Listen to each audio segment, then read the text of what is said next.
ప్రజలకు సమాచారం ఇవ్వడానికి ప్రయత్నిస్తున్నాం తప్ప పర్సనల్ ఎజెండాగా ఎక్కడ మాట్లాడలేదు. టీజీఐఐసిది మాట్లాడిన రోజు ఆ రోజు కూడా ఆ ప్రశ్నకు సమాధానము ఇండస్ట్రీస్ మినిస్టర్ గారు మాట్లాడుతూ మేము కాన్స్టిట్యూషన్ చేస్తున్నాము అని చెప్పారు. ఇప్పటి వరకు దాని సమాధానం కూడా రాలేదు. నేను ఒకటే అడుగుతున్నామన్నా, నేను నాలాగానే ఉండి గౌరవంగా ఉండాలా, శాసనసభలో ఉందాగా ఉండాలని కోరుకొని వచ్చినటువంటి వ్యక్తిగా మాట్లాడలేకనో చేతగాకనో అసందర్భ ప్రేలాపనలు వేయరాకనో నాకేం అన్పార్లమెంటరీ వార్డు రాకనో నేను మాట్లాడలేక చేతగాకనో కాదు. రాజకీయాల్లో హుందాగా శాసనసభకు గౌరవం పెరగాలి, మీకు గౌరవంగా ఉండాలి, అధికారులకు గౌరవం ఉండాలని ఓపిక పడుతుంటే 15 నెలలుగా మీరు ఇలాగే చేస్తా ఉంటే రానున్న కాలంలో మరి నా పద్ధతి మార్చుకోవాల్సిన అవసరం వస్తుందా అనేది ఒక ఆలోచన ఉంది. కాబట్టి దయచేసి తొందరగా అన్ని డిపార్ట్మెంట్ల నుంచి రైట్ ఇన్ఫర్మేషన్ యాక్ట్ లో రావాలా.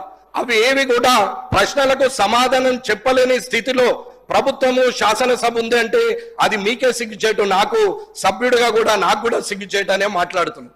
కాబట్టి ఇవాళ ప్రభుత్వం నిజంగా ధైర్యంగా ఉండి చేస్తున్నది నిజమే అయినప్పుడు అడిగిన ప్రశ్నకు సమాధానం ఇవ్వాల్సిన అవసరము అధికారులకు ఉన్నది, అలాగే ప్రభుత్వానికి ఉన్నది అని చెప్తున్నా నేను. అలా ఇది శాసనసభలో జరుగుతున్న ఈ 84 క్వశ్చన్లకు రైట్ ఇన్ఫర్మేషన్ యాక్ట్ లో ఇచ్చిన ఆ 86 ప్రశ్నలకు ఇప్పటి వరకు 9% కూడా నా చేతికి అందనప్పుడు ప్రజలకు సమాధానం చెప్పే ధైర్యం మీకు లేనట్ట, లేకపోతే అది పర్సనల్ ఎజెండా అనుకొని మీరు ఏమన్నా ఆలోచిస్తున్నారా?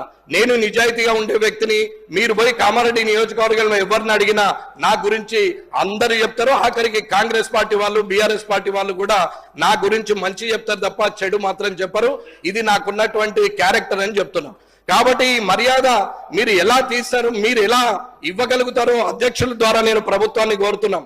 ప్రొటెక్షన్ గురించి అడగట్లేదు, పోలీస్ ప్రోటోకాల్ అడగట్లేదు, కానీ పనుల విషయంలో అక్కడున్నటువంటి ప్రజల చేత ఎన్నుకోబడిన వ్యక్తి ఇచ్చినటువంటి ఏవైతే పనులు ఉంటాయో అవి శాంక్షన్ ఇన్ఛార్జ్ మినిస్టర్ గారు చేయాలి. కానీ అసలే మొత్తానికే పక్కన పెట్టి మేమేదో చేస్తామంటే రానున్న కాలంలో ఊరుకునేది లేదు.